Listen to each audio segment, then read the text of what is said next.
Welcome to Honestly Speaking, a safe place to be unsafe. Live commentary and dialogue from a biblical, logical, cultural, and comical perspective.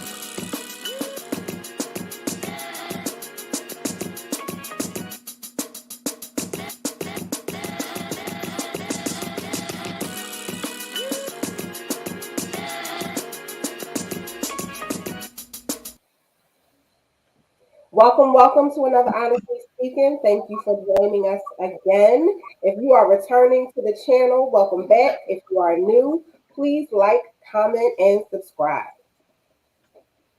All right, so we're going to get into it. Everybody saw the topic. If you decided to join us this evening, we're going to be talking about the battle of the genders.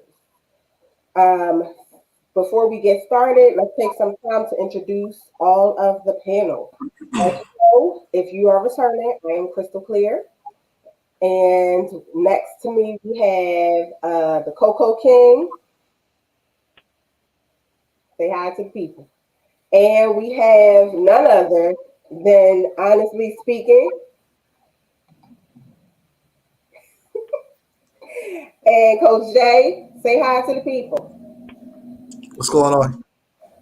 Let's greet the community. What's going on?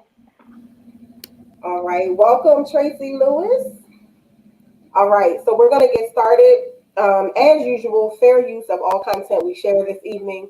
It is available for you to see. A lot of the topics we will be talking about may be a little sensitive. We ask everyone to be respectful and to be conscious of that. And if at any point it's too overwhelming, feel free to leave the conversation. Please also be respectful in the comments as well. So we're going to get started. Who else is with us? Let me see. Hi, M. Anybody else see who's with us?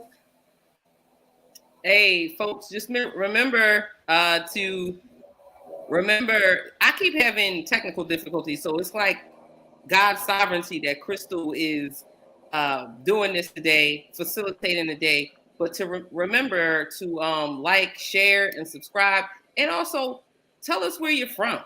Tell us where you're from. That's what Chris just said. Tell us where you're from. Tell us where you're from. All right? Tell us where you're from. Welcome, Kay Johnson. Welcome back, Kay Johnson. Like, comment, and subscribe. Please share the channel as well.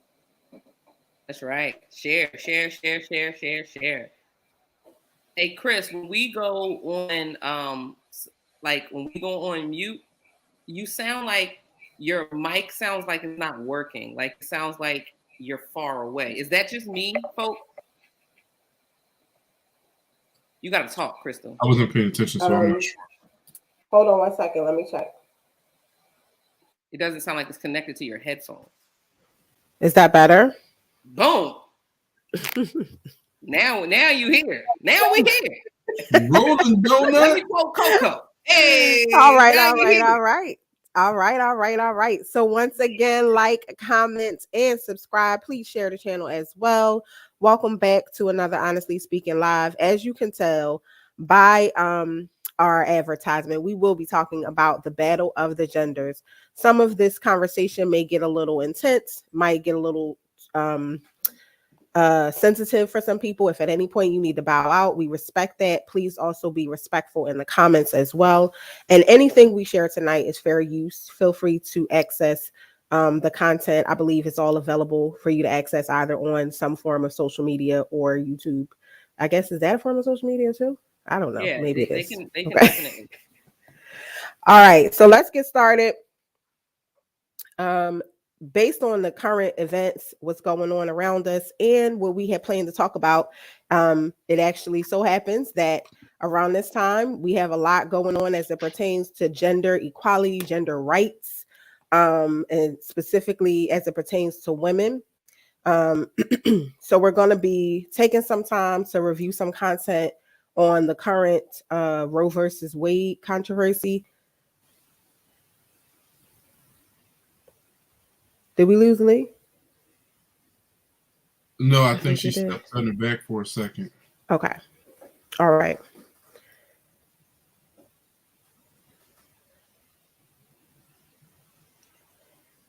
All right. All right, but we're going to get started. There are certain individuals who became famous talking about the battle of the sexes and also profiting from the battles. Most of these individuals get exposed, and the recent passing of Kevin Samuels has ignited even more fires between men and women. However, a recent video that came to light shows his motivation for creating his platform. We're going to review that video now, and then we're going to discuss it. Well, Lee's getting ready. That's Hey, right. Lee. All right. So, hey, good evening. Hey, Chris, before we review the video on Kevin Samuels, I actually wanted to do the Roe v. Wade video. Oh, okay. All right. Yeah. We can do Roe v. Wade first. Right. So just like what Chris already said, this video is just about the history of Roe v. Wade. Now, before we go any further, Chris already said it. I'm going to reiterate it. We as a team have already talked about it. The topic of abortion is very inflammatory, and that's deliberately done. But a lot of times we don't really even know the history of Roe v. Wade. So we're going to watch this short, about 3-minute video on Roe v. Wade. Remember to keep your comments respectful. In the chat, moderators, be very, diligent to make sure no one's saying anything, because we have a mixed audience here of people who have a variety of experiences and backgrounds. So please, real quick, again, fair use. This is not to bash anybody.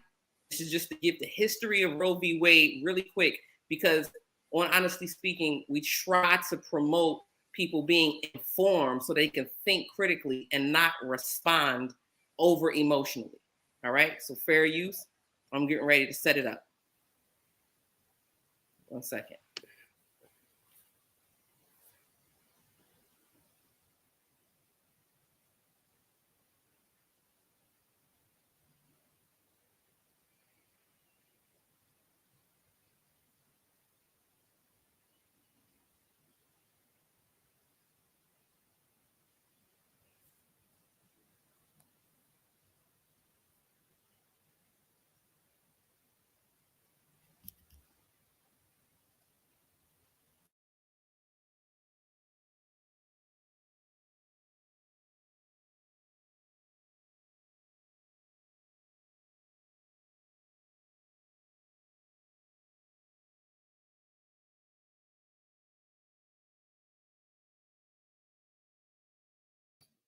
The sound on?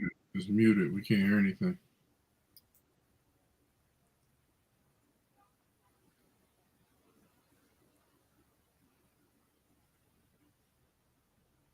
Y'all couldn't hear anything? Nope. No. All right, give me 1 second. I'm sorry. I got a new laptop, folks, and so I'm trying. You got this. Grace and peace. Grace and peace, Ryan.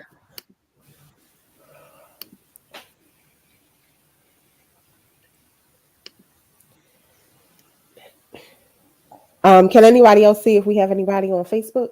Anybody check out Facebook? See if anybody's here.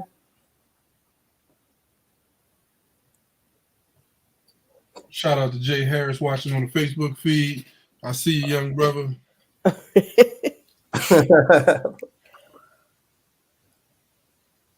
Hilarious. There we go. See. Now y'all gotta let me know if y'all can hear it, because I can't see you. Okay.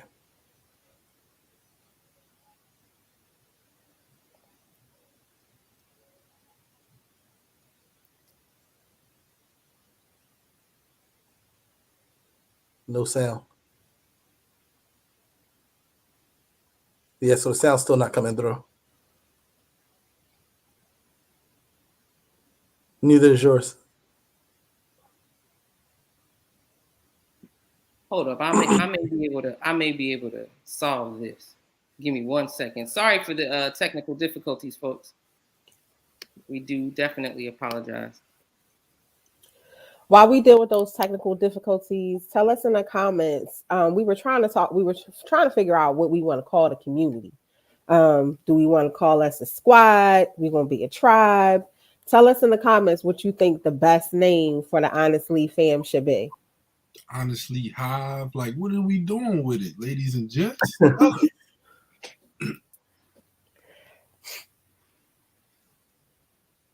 I'm feeling the tribe though. I am. I'm feeling the tribe too. I'm partial to that one. Tribe Have called to us. agree. Tribe called us. Got you. All right. So everybody Yeah. mute themselves and let me know if you hear it with an echo. Okay. Interpretations of the law and constitution, but a few. No echo. We're good. Roe v. Wade was a landmark. It effectively legalized abortion across the United States. Here are the facts and players in the case. Jane Roe was actually Norma McCorvey. She was a Texan in her early 20s who wanted to terminate an unwanted pregnancy in 1969. Abortion was legal in Texas at the time, but only for the purpose of saving a woman's life. That was not the issue for McCorvey. Her life was not at risk. She tried unsuccessfully to get an illegal abortion and was referred to 2 attorneys interested in challenging anti-abortion laws. The Wade in Roe v. Wade was Henry Wade, the district attorney of Dallas County, who enforced that Texas abortion law. McCorvey soon filed a case against him. The Supreme Court agreed in 1971 to hear the case, and on January 22nd, 1973, struck down the Texas law in a 7-2 decision. Justice Harry Blackmun wrote for the majority opinion and declared a woman's right to privacy under the 14th Amendment superseded a state's right to ban abortion. The court set different rules for each trimester. In the first trimester, the choice to end pregnancy was entirely up to the mother. In the second trimester, the government could regulate but not ban abortion in order to protect the mother's health. In the third trimester, the state could prohibit abortion to protect a fetus that could survive outside the womb, except when the mother's health is in danger. Justices Byron White and William Rehnquist dissented. They basically held the argument of privacy went far beyond the intentions of the constitutional framers, an argument that could signal the grounds for challenges to Roe. The 2 justices also stated the court's decision did not stick to the specific facts of this case because Roe was not in her first trimester at the time of the litigation. Public opinion was quickly shifting. In August 1972, Americans opposed legalized abortion, 46 to 42%. But by April 1973, it was 52 to 41 in favor. In the years since, Roe's been modified but not overturned. A notable example was in 1992, a case called Planned Parenthood versus Casey. For all intents and purposes, this is the new standard by which abortion cases are judged. The focus this time wasn't privacy, it was roadblocks, which had been intentionally set up to make it harder to get an abortion. In a 5-4 ruling, the court said restrictions are unconstitutional if they place an undue burden on a woman. Support for Roe v. Wade remains strong. A Kaiser Family Foundation poll in June 2018 found that 67% of Americans do not want the Supreme Court to overturn the ruling, while 29% do. The question now, of course, is what the Supreme Court will do with a solid conservative majority.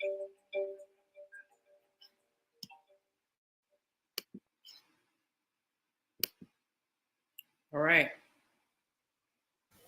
All right. All right. Tell us what you think, everybody. What are your Thanks thoughts? for the history lesson. That was very informative. I don't know what to think because I've never looked at this from any scope. By the time I was born, it was already into legislation. Abortion was a thing that you could do. Sometimes I guess there was illegal abortions because remember here in Philly we had that doctor that I don't know if he was doing improper abortions, but he wasn't disposing of fetuses and all kinds of crazy stuff and things like that. But it's a very slippery slope. Like no matter where you dive into it at, there's a lot of nuance and intersection in with a lot of things. Who's to say that it's okay in any trimester?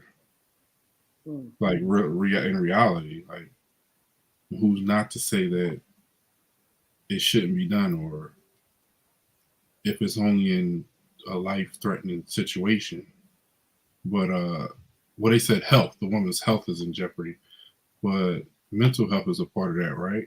So, and I think either way, there's a certain toll that that you take mentally, whether you have a child that you don't want or you abort a child that you think you don't want.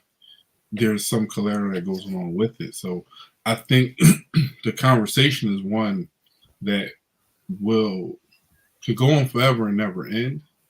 And only thing that I hope is that we have healthy conflict when we're having these conversations, because a lot of the times it just turns into, for lack of a better word, gender wars. Right. A man shouldn't regulate a woman's body is the most popular theme that when it comes to talking about abortion.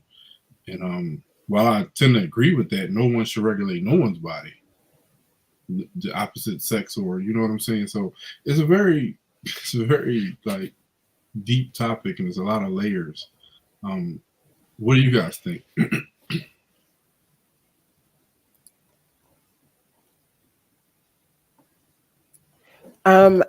I think I agree with you. I mean, when I think about this subject, there's two different issues here. Well, in my opinion, we've pinned it pro-life versus pro-choice, and I don't think that's really the issue. I think for me, I want to understand more of the legal implications or liabilities around this case.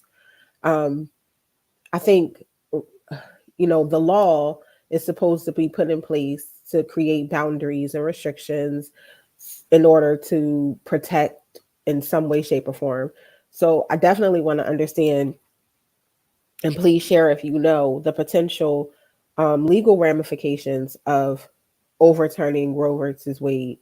Um, the same as it was the legal ramifications. I think a lot of it became with the case, from what I understand, just watching that clip and some other clips, it became not about a moral issue, but more so about what the legal rights were.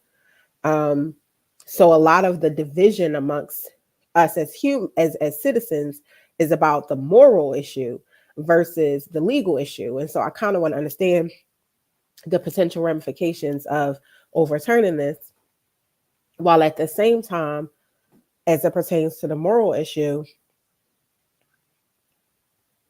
I guess dealing with that part differently.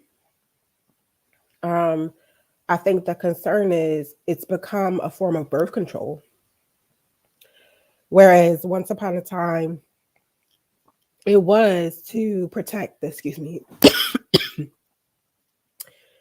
to I don't know where. You Somebody else talk. Water? You don't have no water? She said somebody else go. Jonas, get her a water.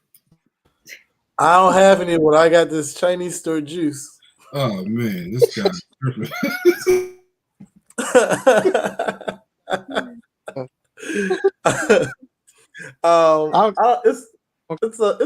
It's a interesting topic, because I know I've mentioned before in the past, like the whole thing of like the idea of pro-life being like conception to natural death. So and its conception of this idea, it was anything, if someone gets shot and killed, that's an abortion because they didn't die naturally. It was forced by another human being, right? And so it's like we only focus on this one piece. And so I'm always like, well, if we're going to talk about it, we need to talk about it holistically, because like, yeah, because it's in some of that, the language that kind of like shares like, it's still natural death. And so we just look at it in this one aspect, but then I'm like, hey, with a lot of people, it's like, all right, they're born and we don't help them. And we don't give them a chance of real life. Right. And so then that argument comes up. Then the whole Planned Parenthood argument of it being a way of killing off Black kids. And so these are the kind of the arguments that I start thinking of when I hear these arguments.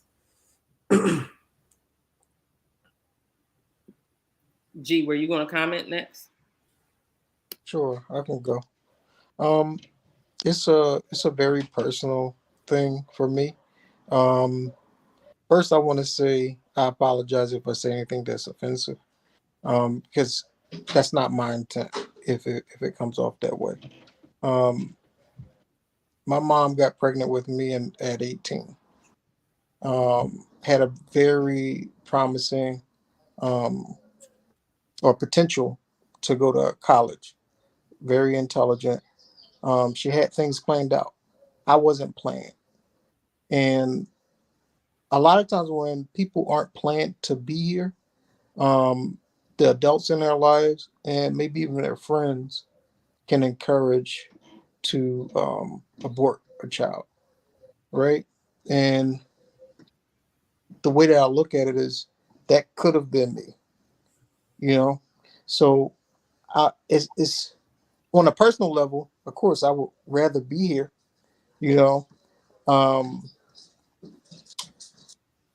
on a not so personal level, like for everyone else, I understand the thought pattern to think that a potential person coming into your life that you did not plan may disrupt the things that you plan. So I kind of understand the logic, um, but you never know who you're stopping from entering the world. You never know the effect that they're going to have on multiple people. You know, you don't have a idea who. What did, I'm trying to think. What did Tupac say? I may not be the person that changed the world, but I may be the person that sparks the mind. You Oh, know, who of influences the world? Yeah. you never know. Um, and when you wonder about like how many kids have been prevented from being here and the potential that they had, that's all for naught. Like it's not even here. You know, so from like I said, from a personal perspective, um, I'm not for it. But for everybody else, you know, I feel like you should have your choice. I don't think that you should have um, people that can't perform the same physical act as you making a decision. You know, it would be great if you could exclude men from the conversation altogether and just get women to vote on it. You know, because shoot, what the Tupac say? If a man can't create one, you have no, you shouldn't have any right to tell a woman where and when to create one, or something like that. You know, it's kind of like one of those. Look, I wouldn't want a bunch of women making a decision on my testicles, and I apologize if that was too crash, but I, I wouldn't want you making a decision on my physical body. I wouldn't want anybody making a decision on my body. So I understand both sides of the coin. Um, but for me personally, I'm not for it. Um, let me just say this before I go further. I thank you, one, for prefacing what you said. I even thank you for splitting the room. Because I see well put. I see No. no Nathan. My brother Nathan was just like no. Um, I think I'm going to say three things. And before I do, again, remember to everyone, you never know the people's story to your right or to your left. Um, yeah, that and I love how you told your personal testament about how you are for it. But I wrote down my points. I said I believe in three things. I personally am pro-life, right? That's the first thing. But I'm pro-whole life, from the womb to the tomb, right? And in addition to that, I'm pro-grace, right? And what do I mean by pro-grace? I mean that for those who have had abortions, God's grace is sufficient. And I'm saying it's not my job to condemn the person that has made decisions from places that I couldn't even fathom being in. Or even if I was in a position to be in, I made different choices. I think that's extremely important. And I think that that's what G was talking about when he spoke about a male's perspective. Now, I honestly view it a bit differently. I think that part of the issue is it's not just the woman's body. The woman's body is actually a house for another body that's not her body, and it is part of what both the dad and the mom created. So technically, he did create it, he just didn't birth it or carry it.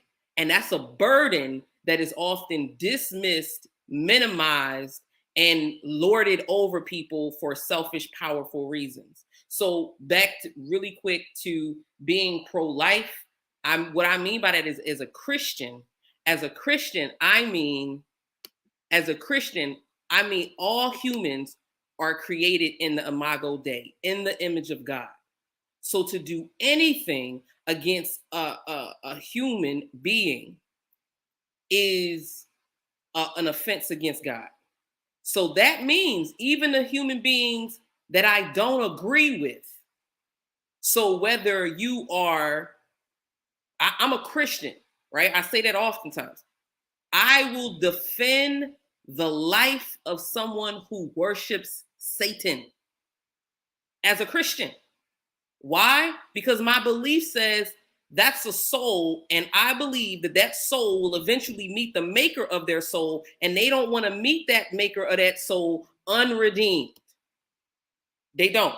So I believe in that. So the imago Dei, right? When I say whole life, I think a number of these things are come out, and it's exposing a lot of people. A lot of times people aren't pro-life, they're just anti-abortion.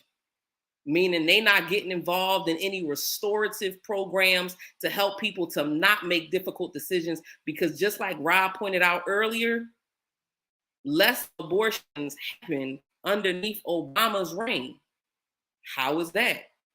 How did less abortions happen underneath his reign? Because he incentivized certain poverty levels that gave low-income people certain money.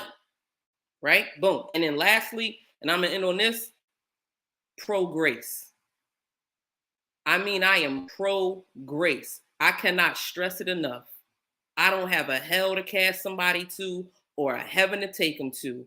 I believe if God put just the thoughts I thought today on the screen, I wouldn't even come on. So I'm saying to anyone who has been in that position, to anyone who has thought to be in that position, number one, the throne of grace is available to you. And then number two, also seek counseling. And thirdly, a community that's going to be there for you, because it's real. I've counseled people who've been in various situations. Go ahead, Coach. Yeah. Sorry. I'm going to, before I speak, I want to take a specific topic off the table. And so, because I know, and I want to take off the topic of rape off the table at this point in time, right?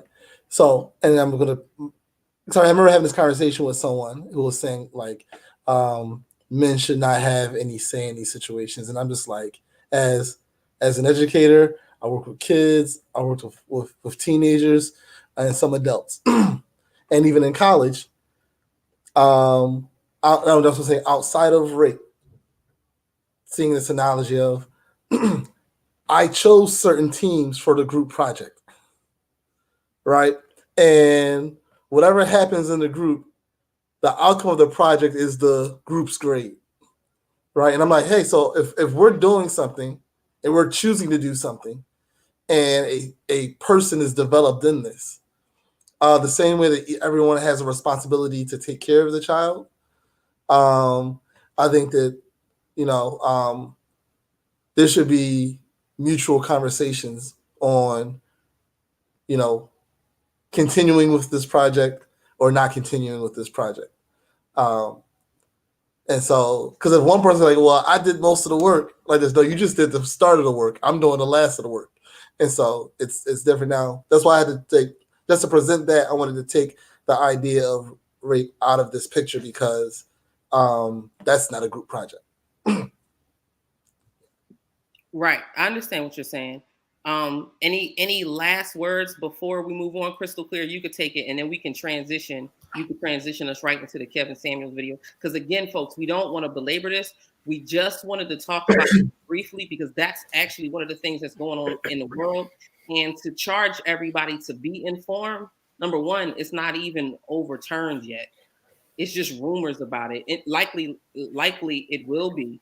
But then number two, what is your plan on if it will? Crystal, really quick before I give it to you, you asked a question about the legal ramifications of what could possibly happen. So I've been doing like a little bit of a dive in this because Roe v. Wade was decided on like two or three major amendments. They mentioned the 14th Amendment, which is kind of weird because that has a lot to do with liberties and freedoms. But the Ninth Amendment is Ninth Amendment, the Ninth Amendment, and I agree. That's right. What is our plan, right? As we move forward, how are we going to be there for the people in one way or another, right? The Ninth Amendment is what many things actually were hinged on, right? So the Ninth Amendment we actually got around either 1917 or 1918. And real quick, shout out to the Holy Post. If you haven't subscribed, that's a really cool, it's a Christian vlog by Phil Vischer, the dude who created VeggieTales. And they did a great video on this very topic. But in it, Phil talks about these particular ramifications. So in 1918 or 1917, the 14th Amendment, the Ninth Amendment was actually used to establish certain reaches of the government in people's home, because at the time there was like a lot of anti-German sentiment in the country, and so people wanted to be able to basically arrest or take legal action against people's parents for teaching their kids racist stuff. And the Supreme Court was like, whoa, listen, they got the right to privacy. They could teach their kids whatever they want to teach. Now, when their kid gets out in the world, if they start doing illegal things as a result of what they taught them, then we could talk about that, right? So from that, you as parents, everybody but me on here is a parent, you can tell your child whatever you want at your home because that's what they decided on, right? And not get in trouble for it, right? Interracial marriage is also on the same thing. Gay marriage, birth control overall, and abortion all were like on the linchpin of the Ninth Amendment. So all of those things could consequently, technically, be removed or regulated differently at the overturning of Roe v. Wade. So I think that's why it's important for us to look at this. Even Ruth Bader Ginsburg, who was like the feminist, she didn't agree with the decision on Roe v. Wade. So it's important for us to remember these things. And she didn't agree with it not for the reasons that we thought. She was just like, I don't like how they made it dependent on the Ninth Amendment because that could affect the impact of the Ninth Amendment. So so go ahead, go ahead, Chris. You can go ahead and then transition us to Kevin. Right. I'm sorry, you guys. I don't know what was going on. But thank you for clarifying it. One of the things I do know about the law is it is structured to protect the law. Like when decisions are made, it's always connected to something, some type of law, some type of right.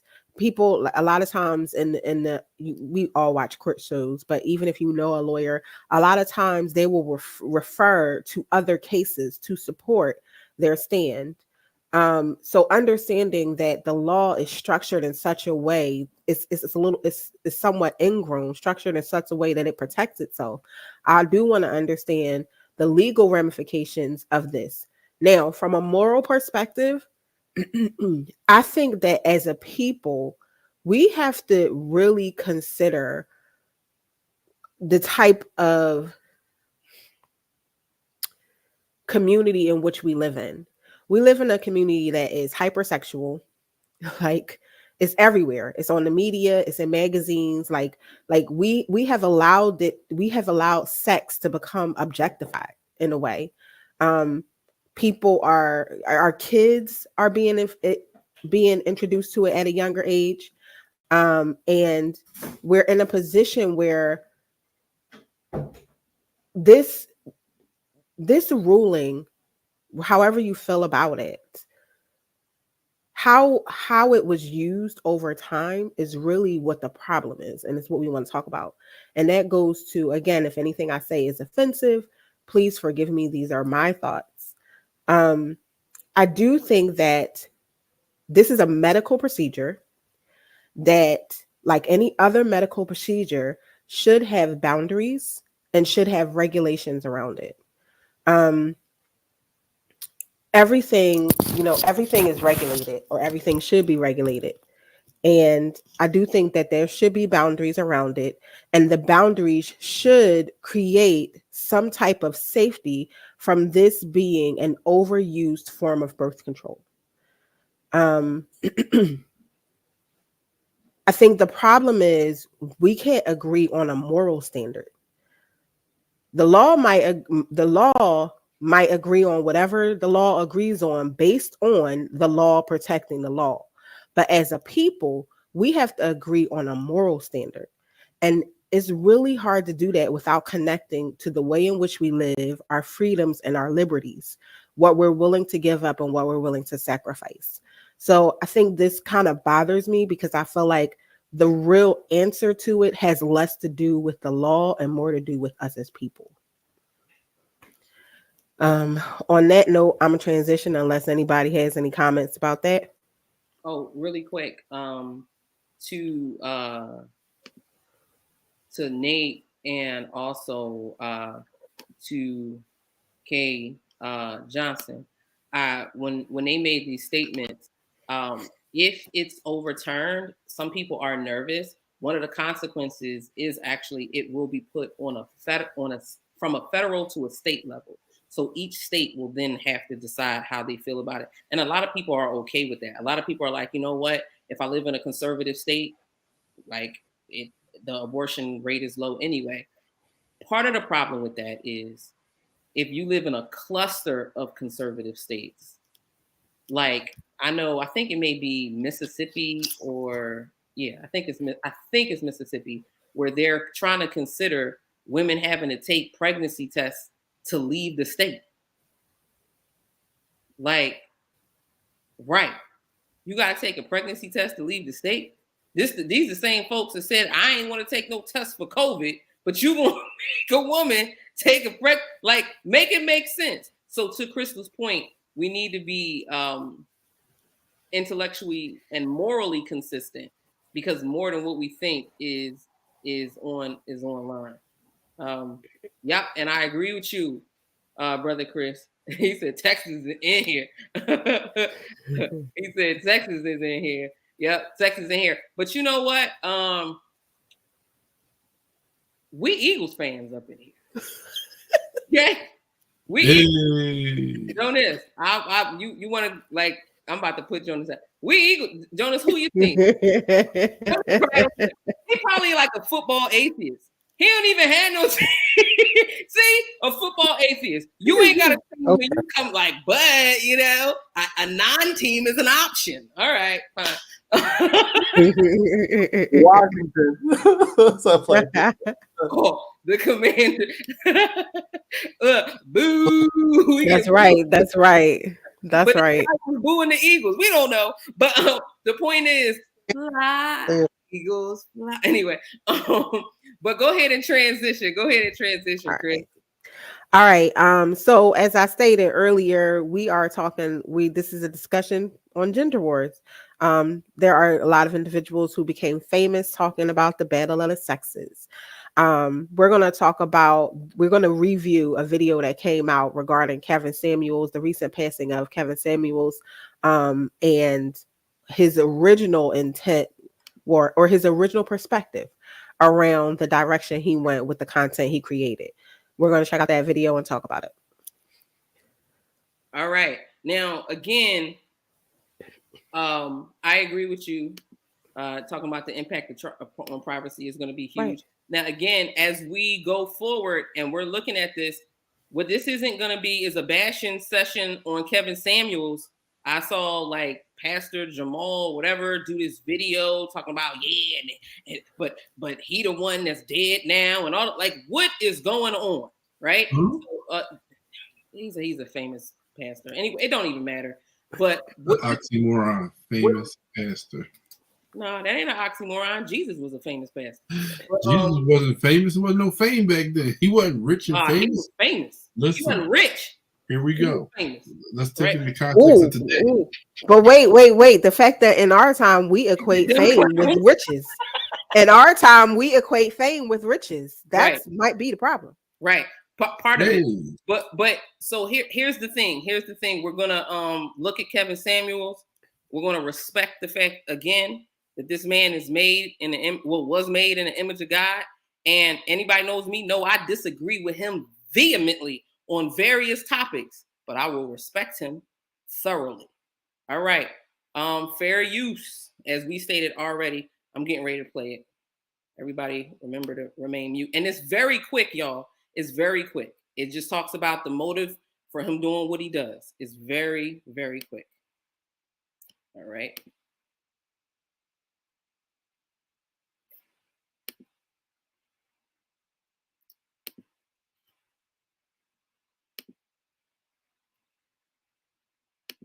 And a lot of times guys don't want to hear that truth. We just don't.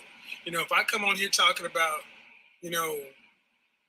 female nature, such and so forth, and if I would start bashing women or talking noise, oh man, the likes and everything will go through the roof. But when you start talking to men saying, guys, cheap is some of the most expensive stuff out there. You gotta do better. I'm gonna play it again. And a lot of times guys don't want to hear that truth. We just don't. If I come on here talking about, female nature, such and so forth, and if I would start bashing women or talking noise, oh man, the likes and everything will go through the roof. But when you start talking to men saying, guys, cheap is some of the most expensive stuff out there. You gotta do better. And he started ending on, you gotta do better. All right, folks. What are your thoughts? I'm sorry, Crystal. It's just a clip. I think Yeah. you got to hear the whole conversation. I think he was speaking some truth because people, it's like when you're driving and you see an accident and everybody stops to look at the accident. People are more, and the reason that the news leads with like shooting and everything, people are attracted to drama. If everything was positive, people not tuning in. I think he might have had a direction on where he was going and maybe trying to help people at some point in time, but that wasn't lucrative. It just wasn't lucrative. He wasn't getting what he wanted out of the situation. So, he's straight. He straighted and he said some things that were inflammatory and put some people down. I mean, made some comments that made me, and I'm not someone to judge, but made me question what his orientation was at some points. And I just wonder what was going on with them. I just didn't know. So some things I liked. I can't point them out. It was points where he made some sense, but I think he just, like you said, he was trying to make some money, trying to get some likes, and he did become famous. People we talking about him right now, and then he's gone. So maybe he did win at the end, but just not, positive direction. All right, I'm just saying I'm gonna step away for a second. I can still hear you. I forgot my light and it's literally becoming night here. So y'all can continue.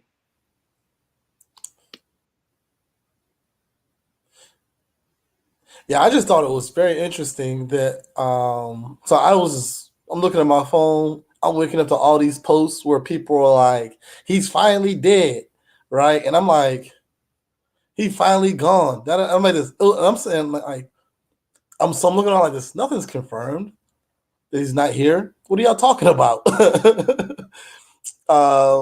For me, I'm like this.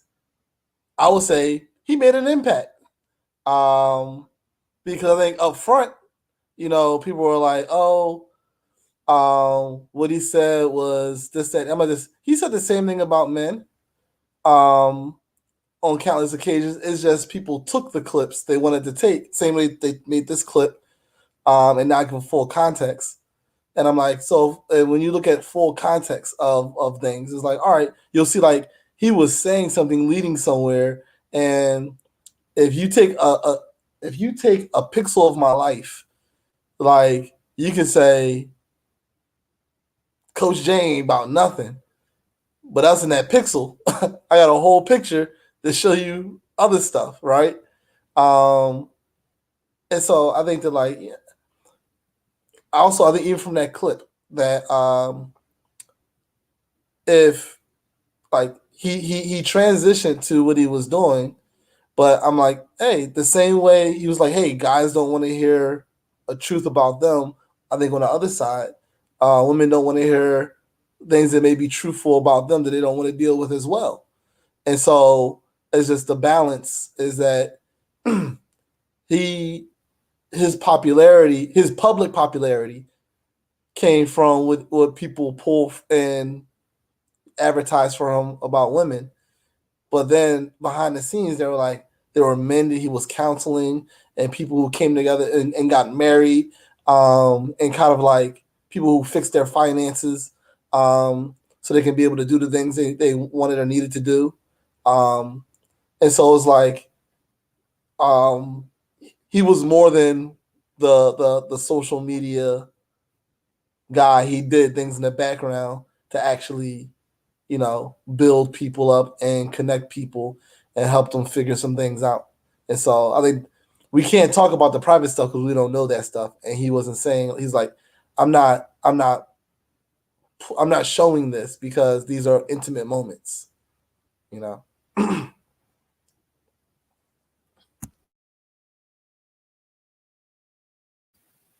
Chris, Coco, what you want, okay. please, ladies first. So, I definitely hear what everyone is saying. People are more than what they present themselves to be, right? Like, so if I'm meeting you, I heard somewhere in a training, the first 11 seconds of meeting someone is really important, and typically they're silent. You're not even saying anything other than maybe pleasantries and greetings. But how you are dressed, how your affect, your countenance, all of these things are what people see, what people are attracted to or not attracted to. I'm sure, like you said, Jonas, he did a lot of good things behind the scenes that we don't know about. Who can show us everything they are from just seeing them or watching them on a TV show or in a movie or whatever. However, I do believe how you carry yourself in every area of your life has an impact.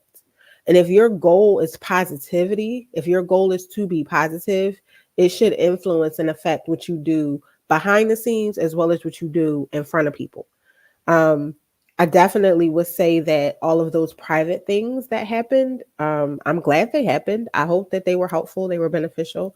But he definitely had an impact. And I think the question is the impact he had for the benefit of us as a people, or is it for the detriment?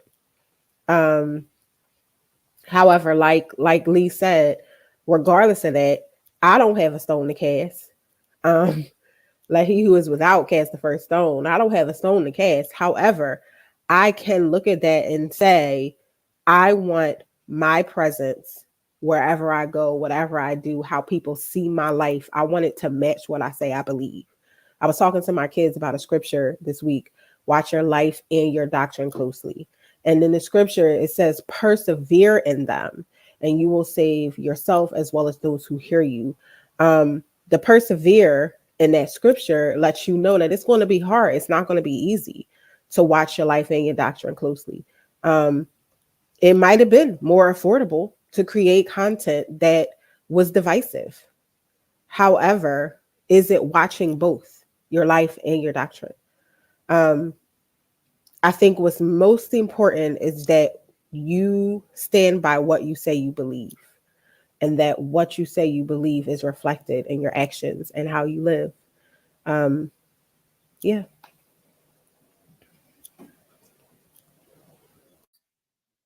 Thank you. That was well put.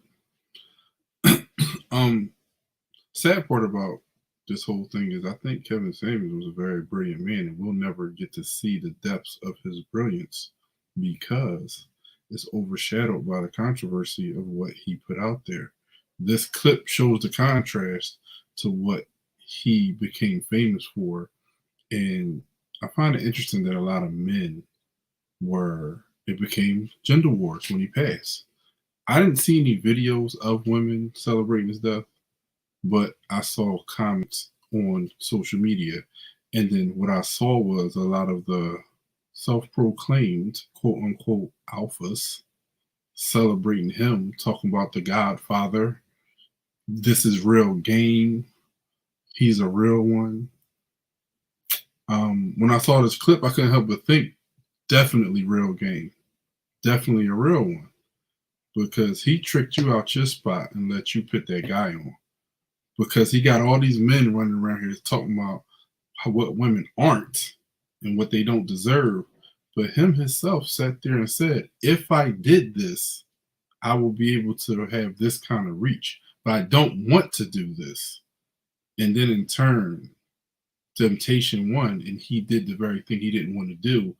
And it's crazy when I see people that I know, that I, are cool with, and it's like, this is what y'all celebrating.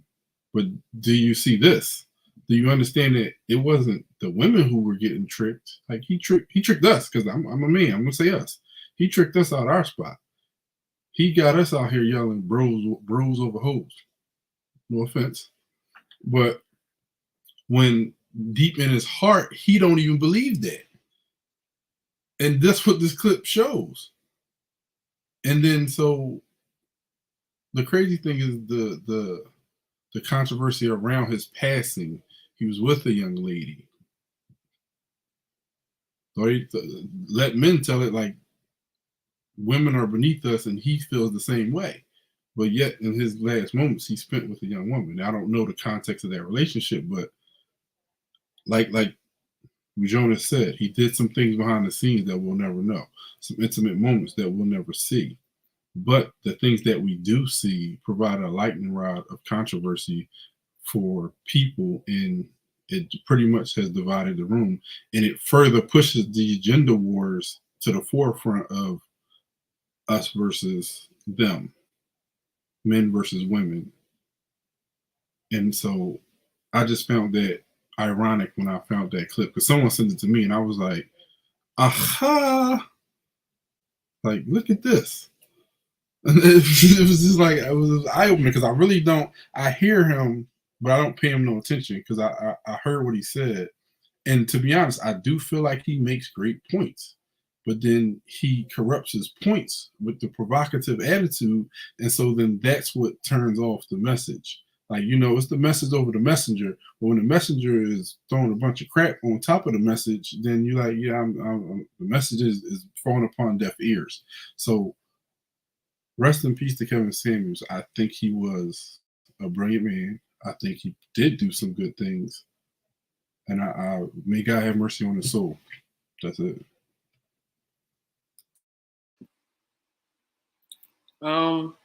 So yeah, I already said earlier, I didn't care for much of the things he said.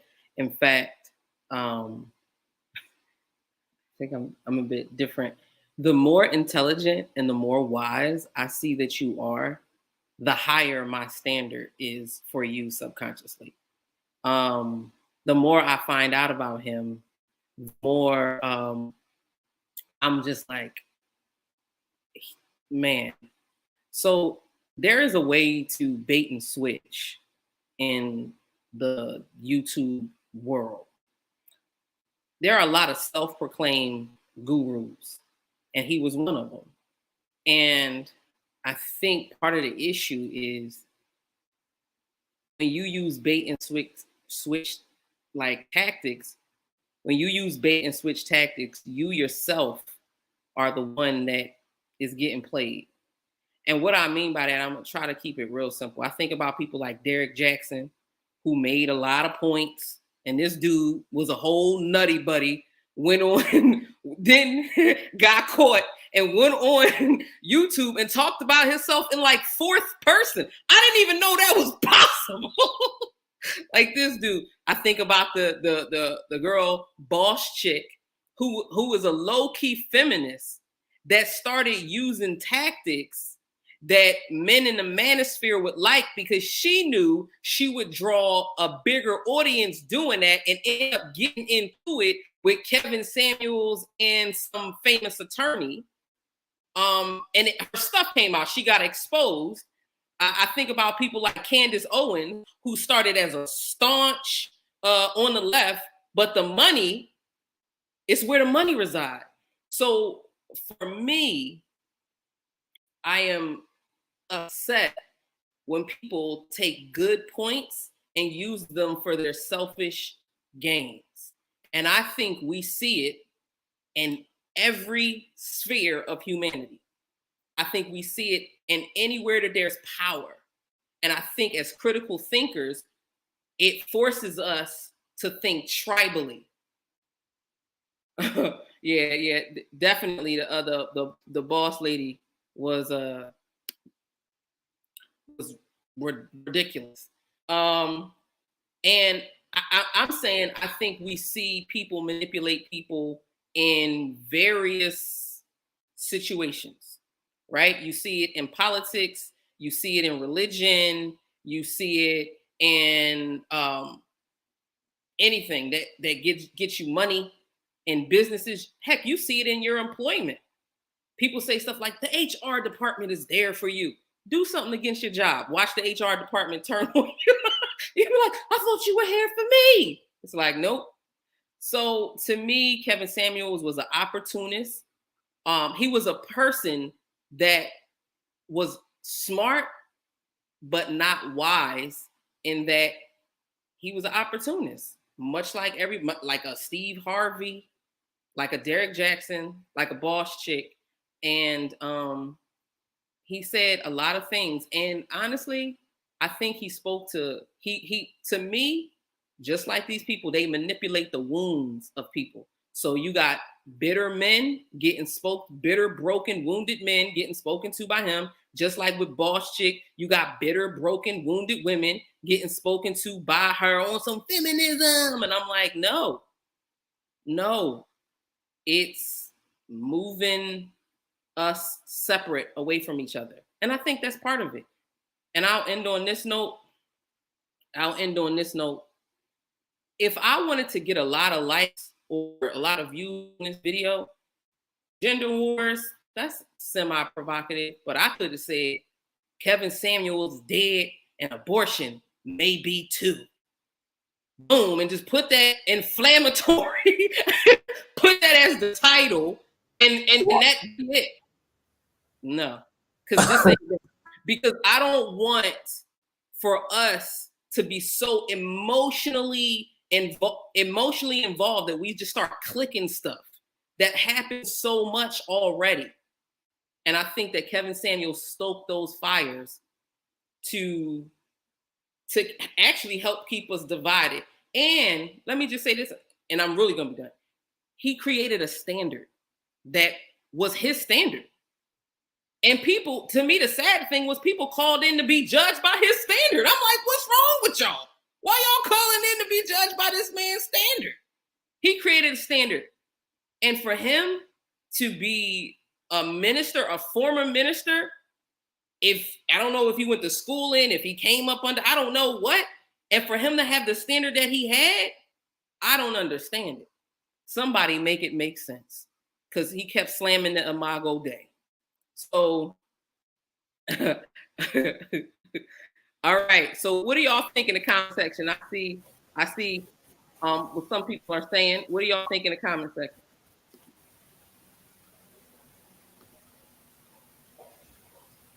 Anybody want to comment? I hear somebody unmuted themselves. Go ahead. Yeah, I think I hear everything you guys are saying, but I think it goes back to just who we want to be as people. And it's not easy, y'all. It's not easy to decide this is who I want to be, and I'm going to be this regardless of the majority. But if divided, we're not going to go anywhere. So if we are creating content that's divisive, supporting content that's divisive, we're not going to go anywhere as a people.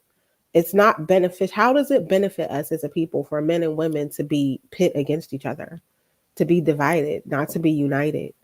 I don't see how it benefits us as a people. We have to make a decision, like kind of like Lee said, not to be emotionally led in how we choose to receive content, but to be intentional about what we take in.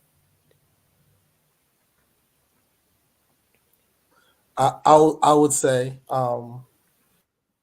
that there are a lot of conversations where, similar to the abortion topic, half of the population of the world, or the other part of the population of the world, isn't allowed to have a voice. So if both sides can't have an actual voice, it always will come off as being negative, because like, you're not supposed to speak on this. And it's like, but if we don't speak on this, we'll never get to a solution to find a way to make things better for both sides. So I agree. I hear what you're saying, but I think that like when there's no such thing as when there's no open communication, it's like, hey, I remember a guy. I'm just gonna say a guy. He said, I started working for him, and he was like, hey, we're cool. In the process of us working together, I am going to unintentionally do things to hurt you. And you're going to unintentionally do things that will hurt me, because we're humans, right? And we have to understand that it's not our intention to hurt each other, but but to get to where we're going, we're going to butt heads because we don't agree on everything, right? And so we have to figure out how to find that balance, because one, as we're coming together in this working relationship, we really don't know each other. I saw something in you, you saw something in this place, and so we got to figure out how to make these things work. But I think if we take some of those practices and put them in places where male-female interaction and things like happen, we're like, hey, let's figure this stuff out, instead of saying, this is what they did in the past on this side, this is what they did on the past. And we're both, it's almost like that Dr. Seuss thing where the two animals are standing face to face, but neither will refuse to step to the side for the other one to go by. And they started it was nothing there. They built civilizations all around them, but their stubbornness. So it's like, sometimes you got to break down to build up. And so that's why I say I wouldn't call it negative. I'm like this, is that I'm saying an opinion you don't want to hear. And because you don't want to hear it so much, and I'm like this, but it's bothering me, now I'm not saying it in the voice you want to hear it in. Right? But it's like, hey, it's because I've been silenced for so long, right? Now, all these different groups of people have been silenced for so long. So we're like this, I'm going to say it, and you're going to have to deal with it. Now, people are willing to deal with it and say, all right, I hear that. How can we make this right? And how can I make it? And how can you make this part right? I think that's where there's no such thing. I don't think there's a utopia on earth, but that's where you start moving towards that idea, if you want to believe in that. I agree with you, Jonas. I agree. I agree with that. I think that, I had a conversation with G earlier. I'm always going to come from a Christian perspective, because that's my number one identity, right? And I think I said this to Jonas before. I think Satan hates family, and he definitely hates marriage. He hates family, and he definitely hates marriage. And as a result, sorry about that. Can y'all still hear me even though I'm not on the screen? All right, great. So, and as a result of him hating family and marriage, he hates children. And in Genesis 3, you see him have a specific hatred for women. Like it's part of God says it. You'll be at enmity. He has a certain hatred. That doesn't make us extra special. No, it's a part of what's going to happen. It's part of the course. And I think that whenever I hear something that makes me want to hate my brothers, I instinctively know it's from hell. Even if I can amen the facts that the devil is using to make me want to hate my brothers. Let me say that again. There are things that are factual. Misogyny is it's not a matter of opinion. There are things that are actually misogynistic. I won't hate my brothers who are misogynist. I won't deal with them. I will deal with them accordingly, but I won't hate them. I'm saying this as somebody, y'all know the lifestyle I came from. Y'all know the fact that I'm a survivor of abuse, sexual abuse, right? And I won't hate men. I refuse to, because that's what the enemy wants. And I also don't think that means that I need to amen somebody's crap either. So I know that, and I think I can spot where the enemy, the Bible calls it a fiery dart. It means it hits your heart and it just goes in flames. It's a reference to the Grecian arrows where they would dip it in oil and then shoot it, and then the sparks from it, you couldn't even pull it out. So either it would stab you or set you on fire. That's what it's saying. There are certain things that are instantly inflammatory, instantly provocative. And when I see people who they're in those particular lanes, they traffic in those areas, I'm like, that's you are feeding the cause of hell in many opinions. So I think that it's extremely important for us to know. And I'm saying it to the feminists, I'm saying it to the womanists, I'm saying it to everybody, like, no. Because to Jonas's point, when you've been silenced long enough, you're gonna roll like, damn, you gonna listen to me, first of all, second of all, and another thing. And it's like, calm down. And that's also part of the reason when my super conscious friends try to say, man, if black people was in control, we wouldn't do none of this stuff. But man, what are you talking about? What, you want to be technical? Egypt wasn't the best place for the world. Egypt was like they were like Rome of Africa. Like, so I'm like, man, what are we doing here? So oftentimes we romanticize the people that we can identify with, and we demonize those who are similar to the ones who wounded us. So, and that comes from a number of things. So that's all I'll say. All right, so let's get into some of this discussion.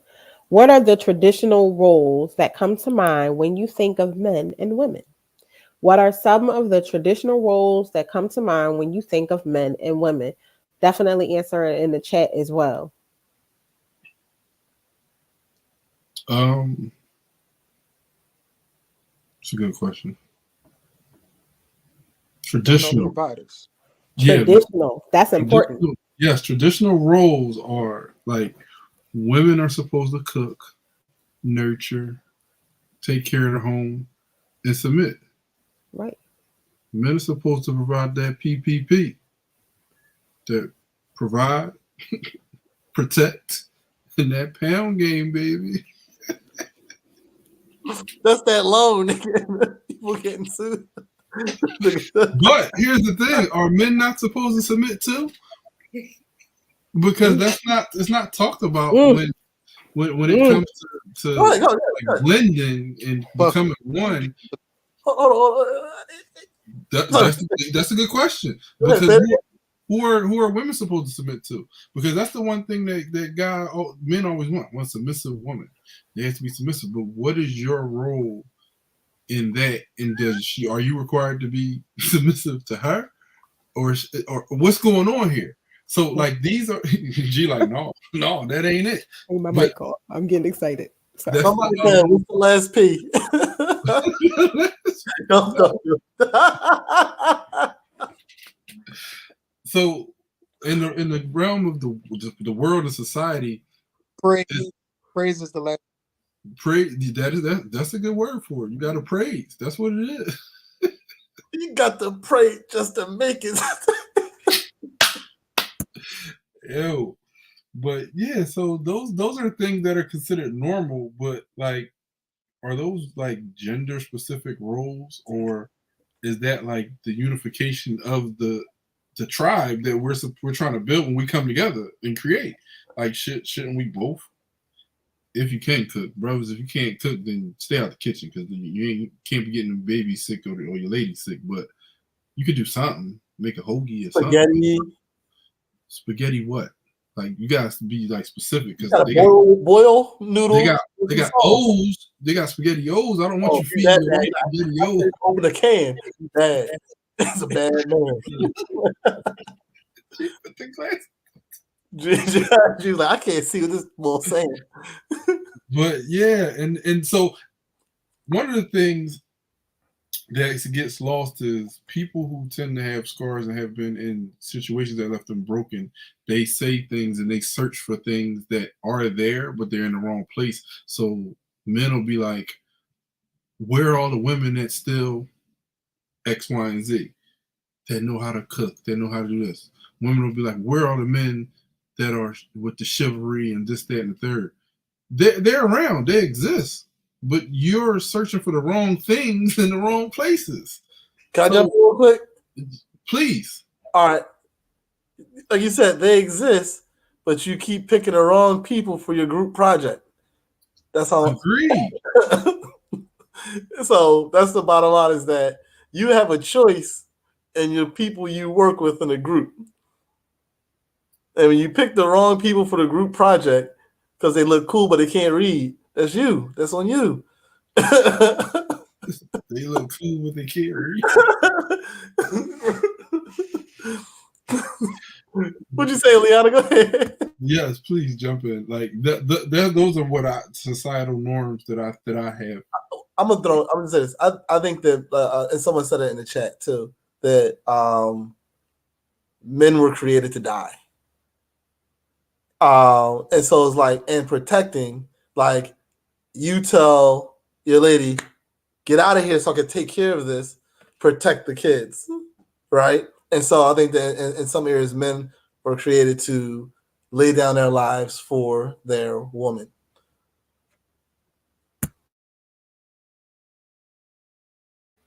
Wife specifically. I didn't want to new age that one.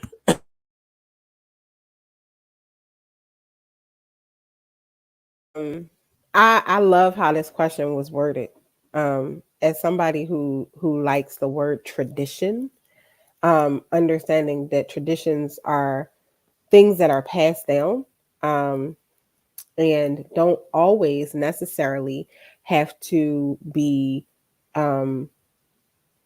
equal to fact at times, like to what's true.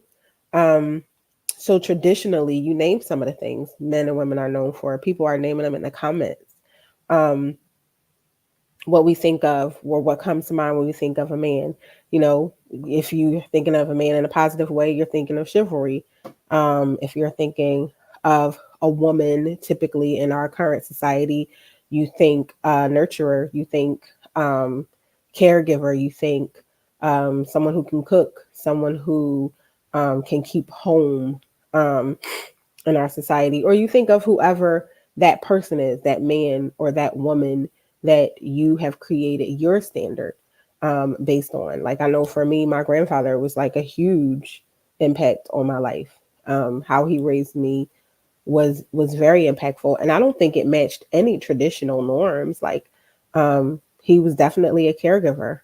Um, he was a provider, but he was also a caregiver. My grandfather is the reason why we had family time.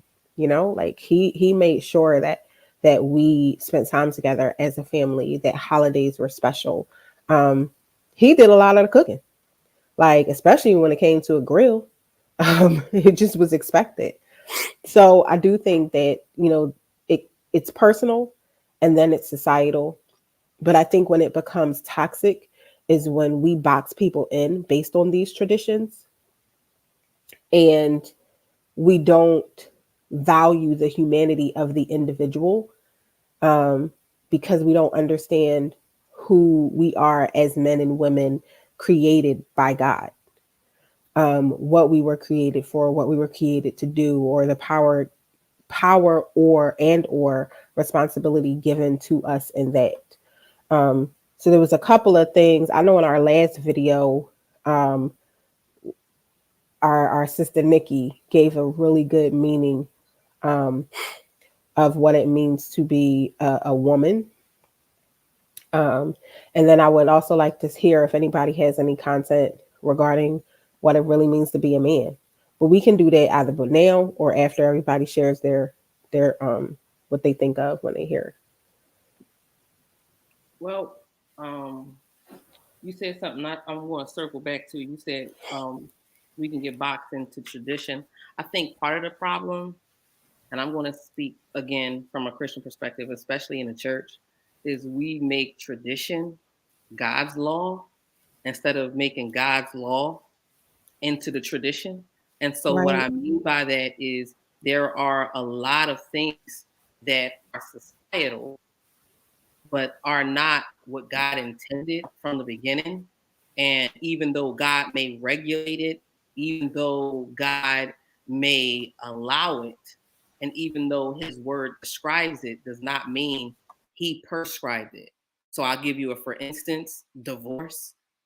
Um, in the scriptures, these guys try to trap Jesus with this question because during biblical times, if one man married a woman, it was not just a matter of eros, emotional love. It was actually agape, which means to which Coach Jay was talking about before, and what Minister Chris alluded to in the chat, which was his job was to die for that family. The two now are one. So in essence, his brother would often step up if he died and then marry that woman. So that was part of the tradition that came. And they tried to trap Jesus and say, well, if she's my wife, and or if she was my brother's wife and he died, and then I got a little brother and then I died, and then my little brother dies, whose wife is she gonna be when we get to heaven? And Jesus looking at them like, what? You know what I mean? I suppose. And he was like, you don't understand this. And then he said, because of the wickedness in your heart, God allowed for Moses to regulate and mandate divorce. But from the beginning, it was not supposed to be so. So I think that we can look at certain things, and again, depending on how this current culture and traditions have shaped traditions, we can use that and infer things on the scriptures that the scriptures aren't speaking to. So I just want to say that I think a lot of times we're doing that more subconsciously than what we think, which is part of the reason why the Bible tells us to be renewed by the transformation of our minds. Um, we have a lot of people out there trying to make up things as they go along, and it makes sense. So it's just a lot, and I'm gonna say that right there. And traditionally, I'll answer that questions. I'll let the brothers go first on when you think about women or men to answer Crystal's question. Could you reframe it? Could you restate? Can you get it again?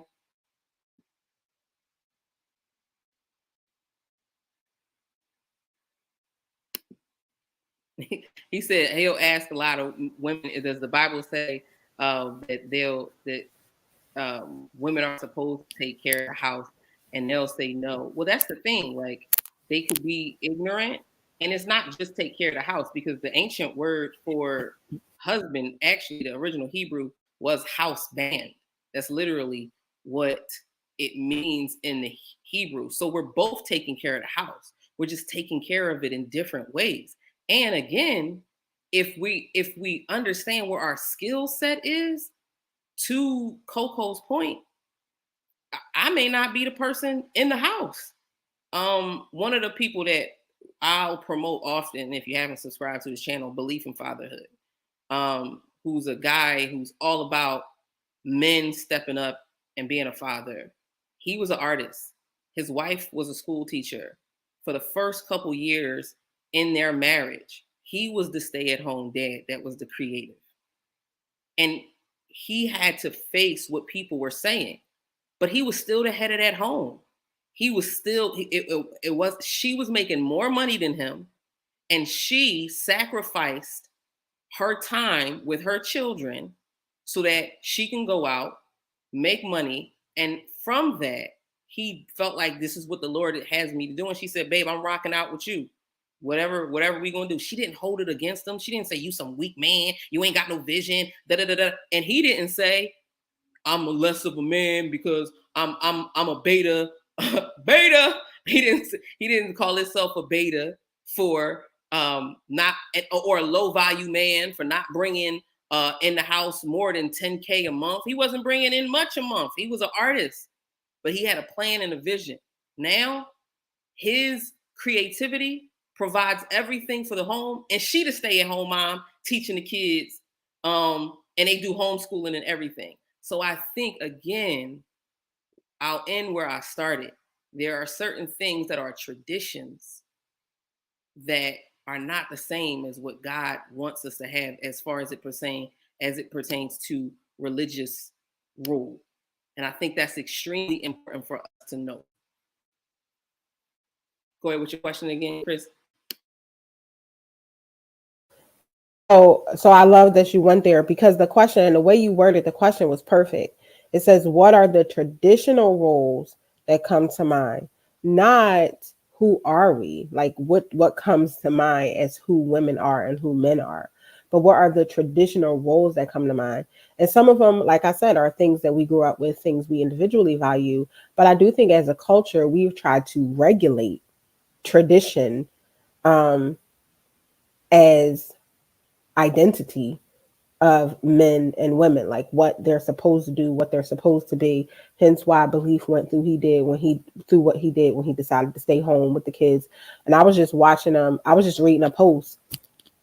Sister Nikki, she just finished her first year of law school, and she was giving her like props to her family and her friends.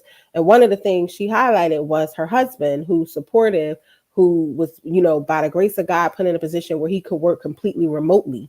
And basically was holding it down at the house, cooking and doing what he needed to do with the kids. And I think what's important, and I hope we get to talk about this a little bit more when Lee plays the clips, is that we understand that it's about what men and women coming together creating. That's what's important. Like knowing who we are individually and coming together and creating a partnership that works unto the glory of God. Not knowing who we are, deciding who the other should be, and trying to create this traditional family or this traditional marriage structure that may or may not make sense. Yeah. So I love that the question and what said, what are the traditional roles that come to mind? Because it will lead us to asking, hey, what is really, who am I? And then what am I capable of doing? And how does what I'm capable of doing partner well with someone else?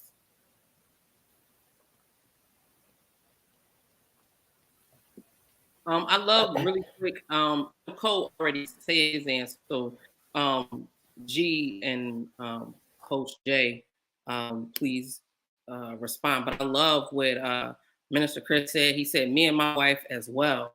When I got out of jail, my wife made $60K. I made $7.85 an hour. But best believe I gave $100K to the house, $100K to the kids. And if y'all in Dallas, Texas, hit his restaurant up. Brother Chris, put your name of your restaurant in the chat. Yeah, hit his restaurant up if y'all in Dallas, Texas. So go ahead, G or Coach J. Matter of fact, G go first, and then Coach Okay. J, you bring it home. Traditional roles for a man, being a provider, being a protector, of course, head of the household. A lot of times people don't talk about it. Maybe even being the prayer leader, being the pastor of the home. A lot of people don't talk about that. I think we get away from that. Um, a lot of people don't talk about being a nurturer either. You know, you just because you're a man doesn't mean that you can't nurture. Doesn't mean that you can't um, make your baby some soup, make sure they are all right, help them with their homework. This is how I look at it, and I know it's not traditional, but you play to your strength. Before you say anything, I love how you Yep. said, that's not traditional. So you Right. delineate, make it plain for the people that's listening that these are the things that I think are traditional, and these are the things I think are right that ain't traditional. So yeah. Right. I think you should play to your strength, and sometimes your strengths are not traditional for the man or for the woman.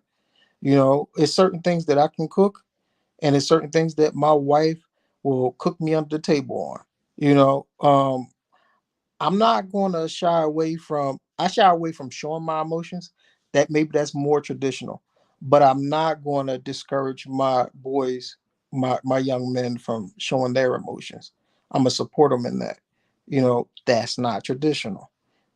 So it depends on, like I said, what your strengths are, and you gotta you gotta think outside the box, the program, what you've been told, which is traditional, of the things that you can and cannot do, because it's not just about you. It's about you. It's about your mate. It's about the environment that you're creating in your household.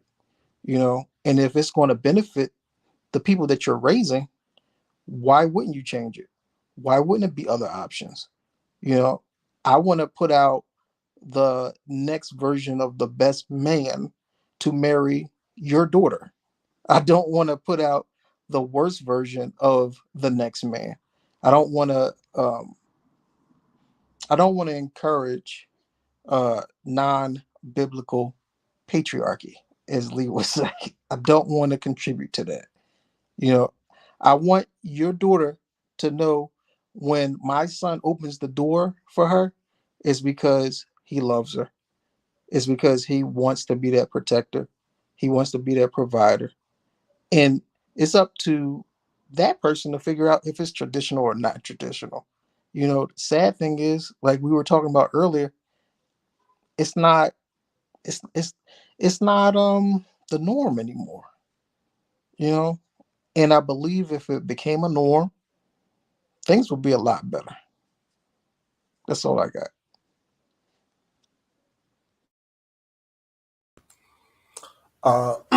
First, I'm gonna say traditional for who? Because I think, like as you guys say, traditional. I'm like, some people may look at something in the Bible and say that's traditional, but I'm like, this: the Bible and traditional are two different things. So it's like we keep we're like melting all these things together at the end. It's like, no, because like for instance, I went out with somebody. She was a pastor of a church. I went to open the door for her. She was like, "I don't need you to open my door for me," and I was like, "No." In order for me to open, I said, I said I had to unlock the full car from this side of it, right? I said, so I was opening it for you, but while you were trying to push me away from doing something, it was like I needed to do it so we both can get into the car, right? And so I think, and I guess that conservative also. That's not biblical either.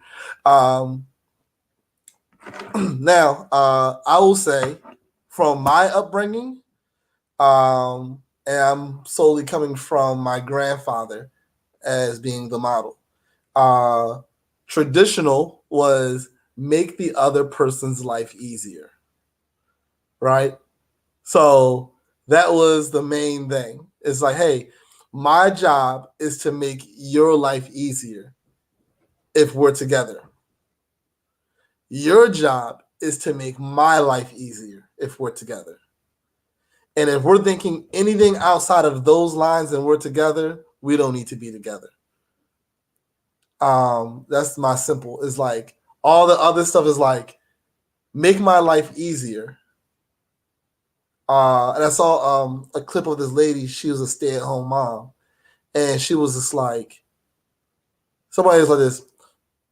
Don't you get mad that your husband gets to go out and go to work and do all this stuff? He said, well, if I don't stay home, if one of us doesn't stay home, then the other one can't make money.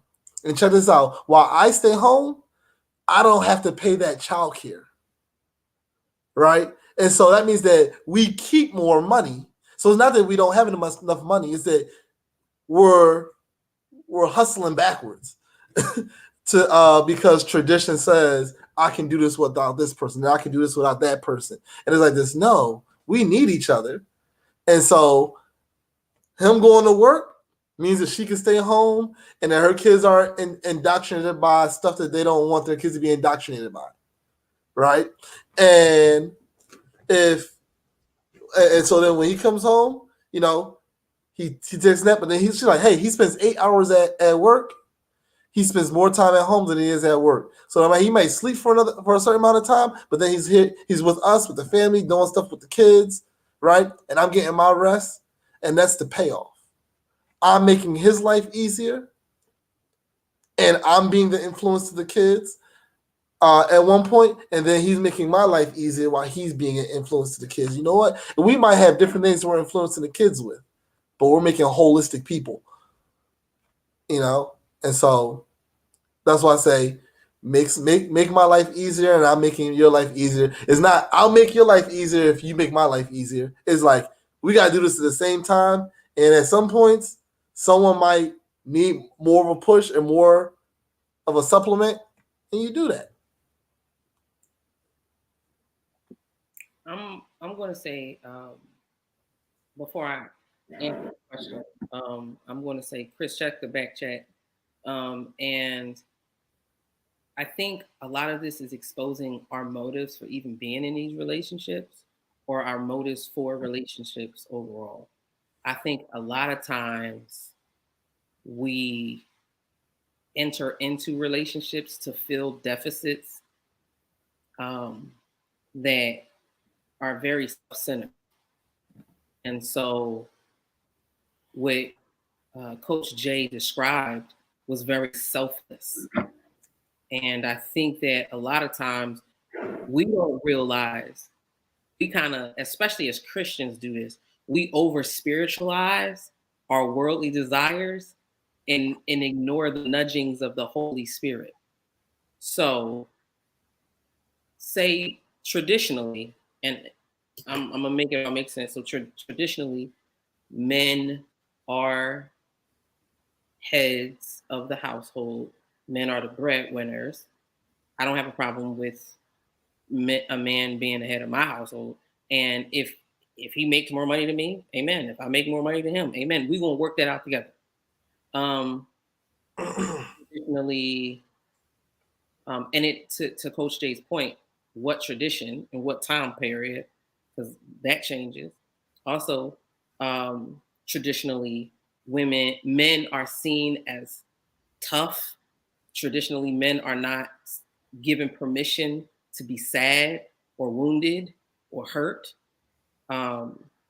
Tradition says that women are the weaker of the two, and that the value of the woman is based on her youth, her beauty, and the viability of her ability to have children. So that's what you go for. And even when you look at what Kevin Samuel said, those are the things that he said you should pick a woman based on: her youth, her beauty, her ability to have children, and her willingness to submit. And if that sounds like a partner that you want to have at it. Have at it, Hoss. That ain't for me. And just on the flip side, traditionally, women say that men have to be a certain height. They say that men have to make a certain amount of money.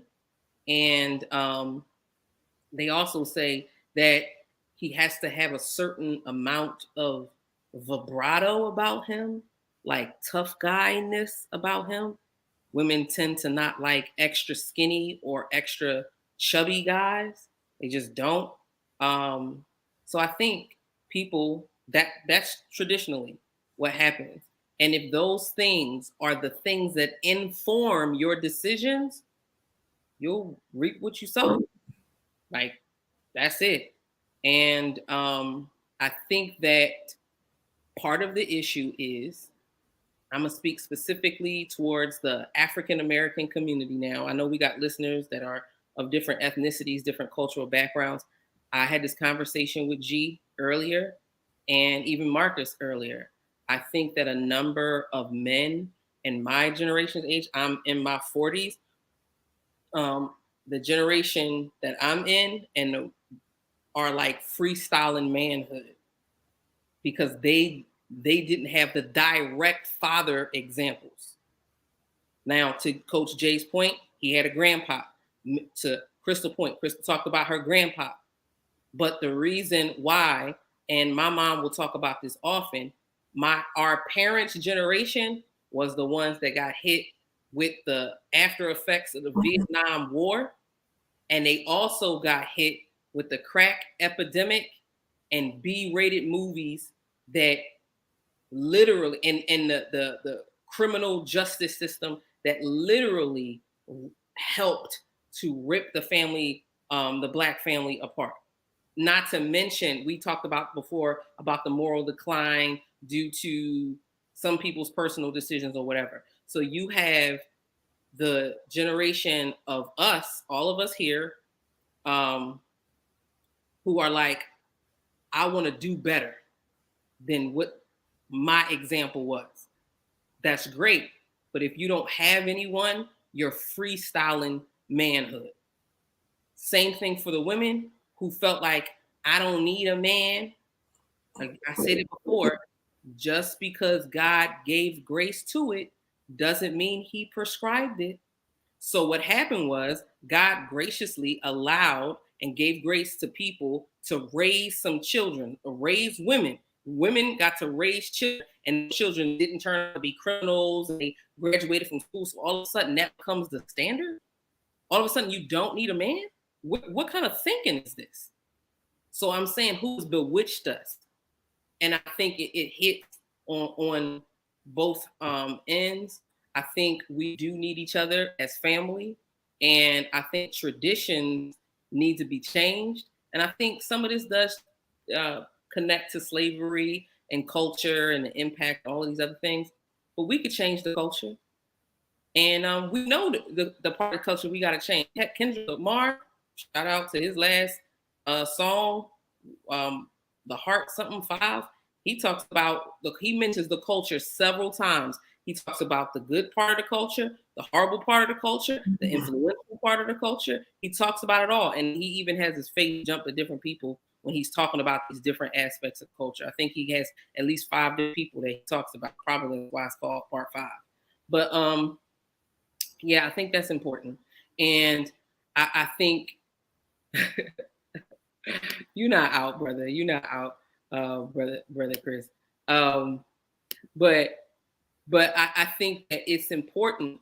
I think that it is important for us to know that if we are, what are your standards? What are the things that inform your decisions? Because a lot of times we do stuff from our wounds and we try to sanitize our wicked decisions. Like, especially, I can be honest, especially in church, I've heard plenty of people say, it's just something about, just something about him.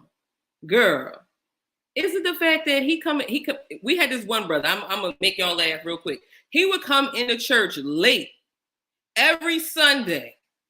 Jonas might know who I'm talking about. He would come into church late every Sunday, all diesel, tatted up with a tank top on, haircut like Jalen Hurts before Jalen Hurts was even born, coming late, tight pants, looked like his name was Goldie, like he was like a stripper or something, right? He would come into church late with his male cleavage out in his tank top and be like, excuse me, sis, come to the front of the church. And sisters would be in there struggling, like, this dude coming late, all smelling good, walking past me. And they're like, it's just something about him. He's so spiritual. What? You didn't hear anything that he said. Spiritually strong. It's a spirit, and it's a strong spirit, but it ain't the Holy Spirit that's up in there. Same thing.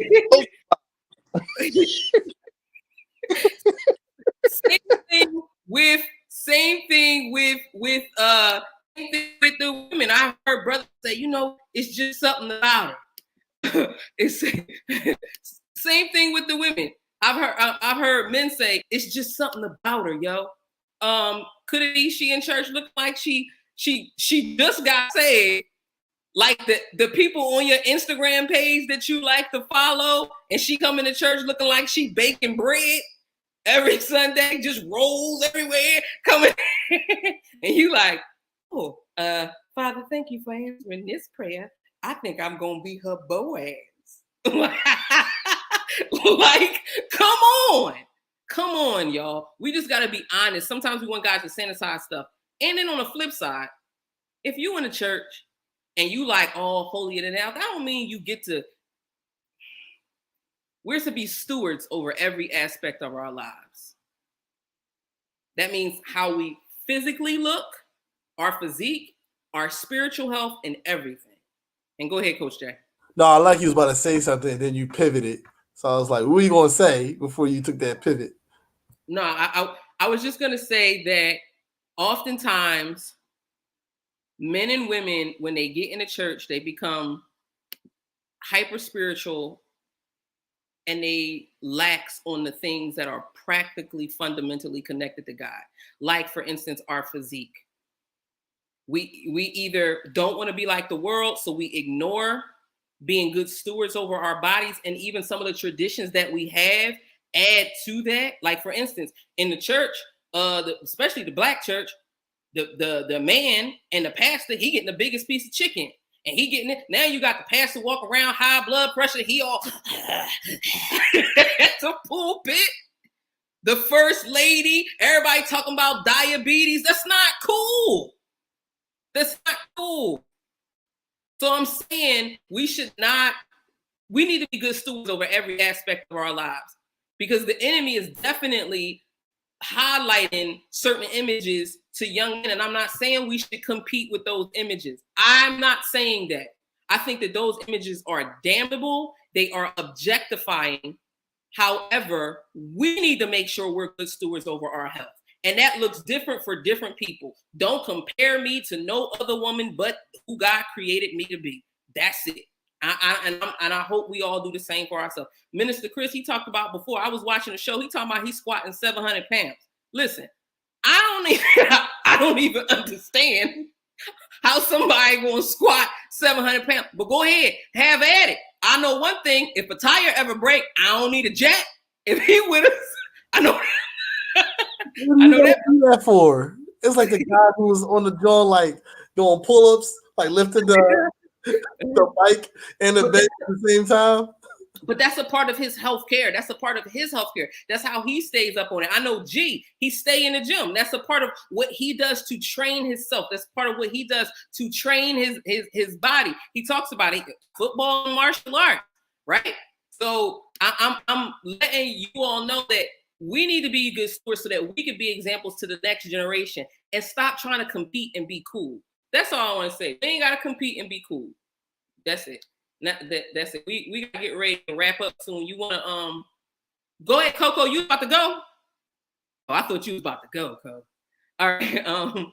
You wanna ask the last question about?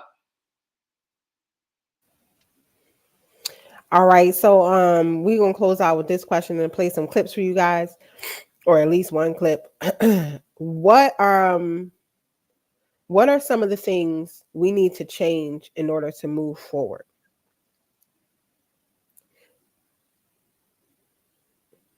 I'm gonna put these two questions together. In addition to that, what in your opinion do we need to change in order to become healthy versions of these roles as we move forward? What do we need to change in order to become healthy versions of men and women in our society in order to move forward well? And I think I said it earlier. I think it starts with, for me, and kind of like Honest-Leigh said, because um, Christianity is my chief identity. And oh wait, I gotta give you props.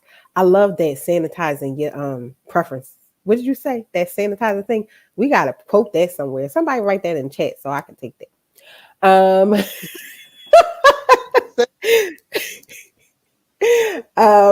yeah. But yeah, I think, just knowing who we are first, created in the image of God, knowing who we are as men and women, and then how God made us, how he gifted us, how he fashioned us, how he equipped us, and then how to use those things to his glory in relationship to others, whether it be your mate, like your husband, or just your brother and sister, or your neighbor. Like I tell the kids every day, we talk about who's your neighbor. Everybody that's not you.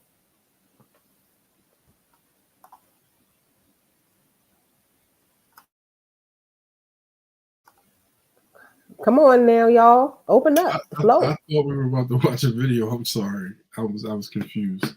I was waiting for the video to play. How do we change things? First of all, we got to seek the truth. If we seek the truth, then we should, by default, find the holes and flaws within ourselves that we can work on and make better, and also our partners. Embrace healthy conflict. So, if you don't have a relationship with no conflict, isn't a relationship that has a solid foundation. Now, all conflict, I don't think is going to be healthy, but you have to find a way to get from the conflict that just conflict and to get to the healthy conflict. Um, Goals. What is your goal in this relationship or whatever it is? If your goals aren't the same, then how can you build towards something if you're not on the same page? And compromise. You have to be willing to compromise for the greater goal in order to grow together and actually basically change the narrative and see the things that we want to see and be the change that we want to be.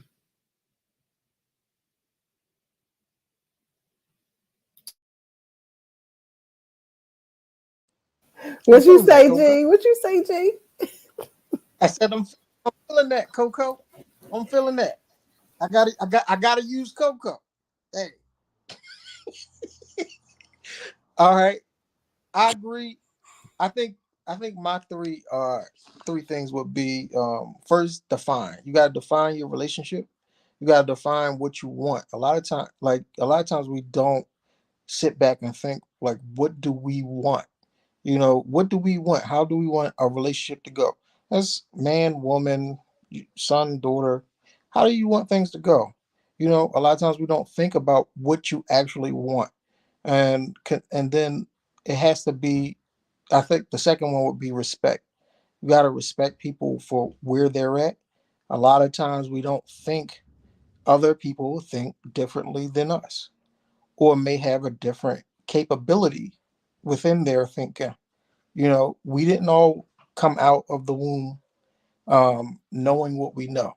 We had to sometimes read about it, experience it, and we all have different experiences.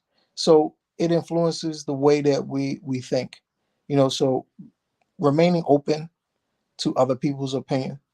And I think lastly, it would be love, show love. You know, how would you feel if someone addressed you in a negative manner? And it was a core belief. It's something that you believe in your heart, that you believe to be true. You know, you gotta look at things from other people's perspective. A lot of times we close things off, it's not even really a debate on facts. It's a debate on belief. You know, what do you believe? What were you taught? What does your community believe? All those things are just in your neighborhood or just in your family. It could be totally different for somebody on the other side of town. Shoot, it could be totally different from your brothers and sisters that grew up in the same house as you. You know, you have different perspectives. And just realizing that people have different perspectives and being respectful when you have that conversation. You know, it doesn't have to be animosity just because you have a difference of opinion. You know, you got to be able to have tough conversations and be respectful while you're having the conversation, and also being aware of when things are escalating and know when to back off. Like, you know what? Let's just agree to disagree, and I still love you. You know, that's all I got. I disagree with a small portion of what G said. I'm just gonna reframe it. Tell them So why you mad. Tell them why you mad. so I will say, I don't have to be open to your opinion. I'll respect it. That works for you. But I because what I'm trying to do might not be what you are trying to do, right? So we both might be trying to make money, but if you're gonna sell drugs, I ain't really for that right now. So I'm doing this because I don't want to do that to my community to make sure I get what I get. You know what I mean? So I'm so out of the community. oh yeah.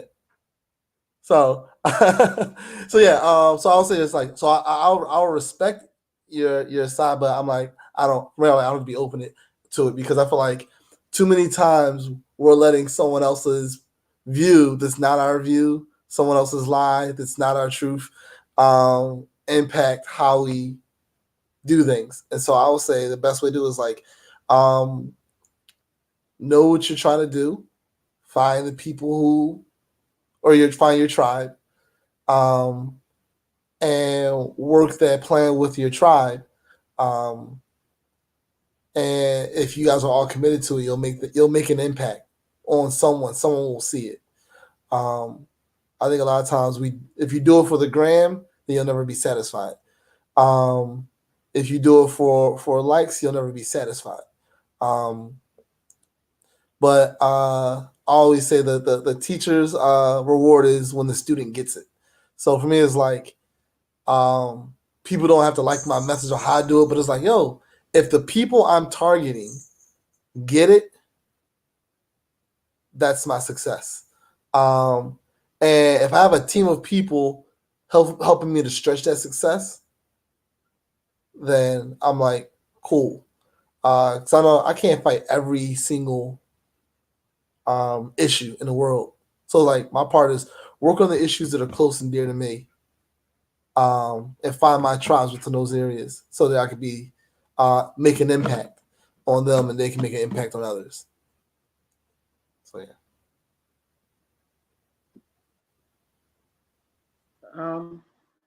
I'll say, Crystal, correct me. Is it 1st or 2nd Thessalonians 4:16?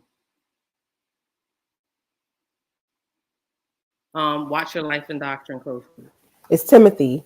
Sorry, thank you. Is it 1st or 2nd? I think it's first. All right, 1 Timothy 4:16. Watch your life and doctrine closely. See, you just helped me watch my life and my doctrine Yep, closely. it's first. It says, persevere in them, for if you do, you will save both yourself and your hearers. I think I agree with a lot of what everybody said. I do think that how you get to the point is also extremely important. Remember in math class, if you didn't show your work, you ain't get credit. Even if you had the right answer, sometimes how you get there is just as important as where you're going, because how you get there also reveals your character and it also reveals your processing. And I will say, so that makes me think of 3 things: grace, perseverance, and then healing. It's important for us to give each other the grace that we need. It's important for us to persevere, make a commitment to keep going, and make a commitment to our healing. A lot of us know what the issue is. We're not where we are as a society in America, in the world, as women or as men, in every culture and subculture for lack of knowledge for the most part. We are where we are because we haven't put to use the knowledge that we haven't persevered, and we haven't pursued healing. And we don't stick with it. So I would say that practically, what does that look like? Removing some of your distractions. The scripture for the day was talking about how Jesus is the vine, and he prunes those who bear fruit so that they may bear more fruit. And pruning doesn't feel good. It's countercultural because the world says if I'm comfortable and I'm productive, then hey, keep going. But if you understand the people who have serious mentalities, they're looking for the areas in which they could improve in. So the challenge that I want to challenge everybody here with, the panel and everybody watching, is where the areas that you need to grow in. And if you are good in those areas, could you actually be pruned and make more fruit? What are some of the things you need to cut off that you may produce more fruit? So again, yeah, that's just where I am. And I think that if we did that, we'll be good. Again, y'all know, honestly speaking, not everybody on this panel is a Christian, but we have certain moral standards that keep us bound as Christians, we're bound to God's righteousness. And as humans, we're holding each other to certain moral standards that we all vow we just won't violate. And as long as that's in line, just like what Coach Jay said, I ain't got to be open to what the other folks say because we walking together. And that's it. So as men and as women, I'm going to say this. As men and women, I think we need to be very gracious towards one another and spot when you getting played and manipulated by society. Yeah. And another thing, don't ever play yourself. And we tend to think about this subject from a strictly romantic perspective. Like, yeah, obviously husbands and wives and the roles. But I think that it's important to highlight that all of our relationships have value. You know, my relationships with my female friends have value. My relationships with my male friends have value. And they can sharpen and strengthen my character in ways that I don't believe would be possible on my own. So having a tribe, a village, a squad, whatever you want to call it, is super important. And I think how you value a person of the opposite sex as your friend will do a whole lot of good when it comes to your romantic relationships. Talk about it. Amazing. All right. So what we're going to do now is we're going to share this video really quick. It's a couple of seconds. It's with Nikki, and she talks about traditionally what the Bible says a woman is. And also I'm going to talk about a clip. I was looking for it from this pastor, and he talks about how men feel loved. And I think we're going to end on that note. All right.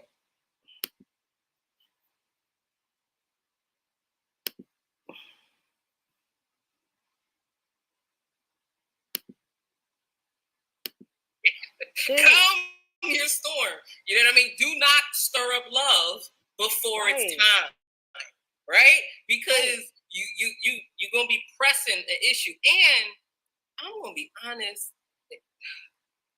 I understand what she means now when she said word means before we go.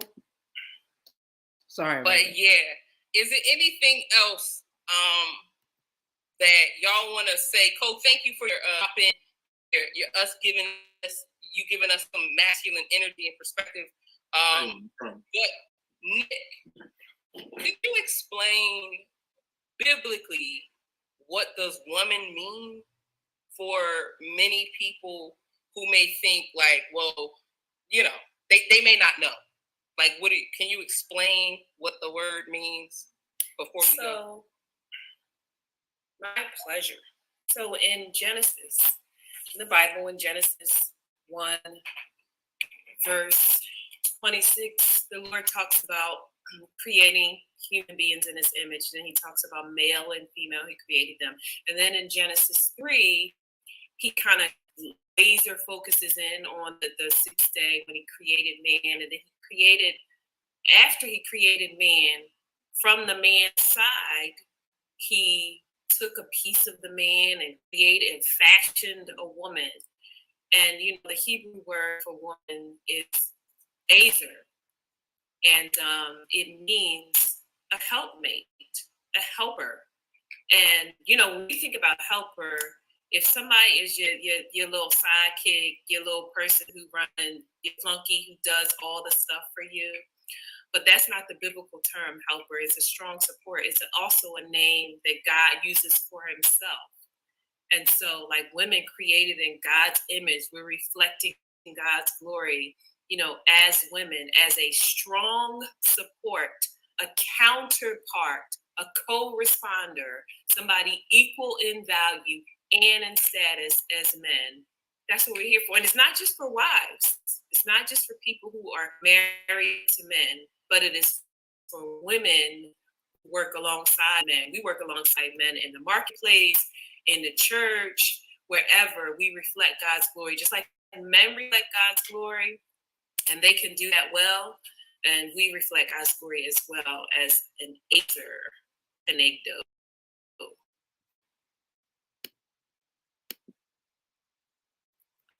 All right, I wanted to just share that. And I think it's important to note that when God created humanity, biblically speaking, he has an order, and how we receive love and how we feel love is important. And typically, I remember listening to this pastor, and I'm just going to paraphrase what he said. He said, part of the reason why men feel respect as a love language, and the Bible tells the wife to respect her husband, is because men actually feel loved when you respect them.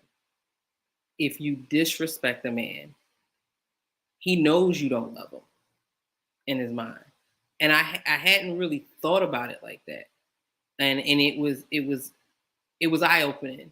So I say that to say that as both people are created in the image of God, society has shaped us to view things in certain ways.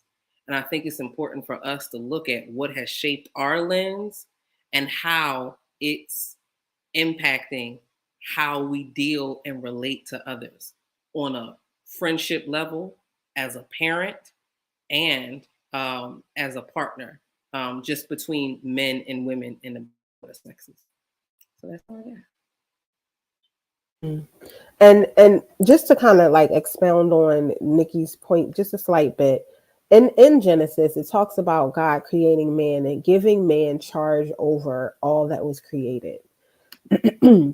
And then there was no suitable helpmate for him. Therefore, the woman was fashioned to offer that strong support. So man was given a responsibility and woman was given a responsibility. And that responsibility, those two responsibilities come together in order to fulfill the task of taking care of all that was created. And I think that can speak to how modern day we often want to see women staying at home with the children and not men.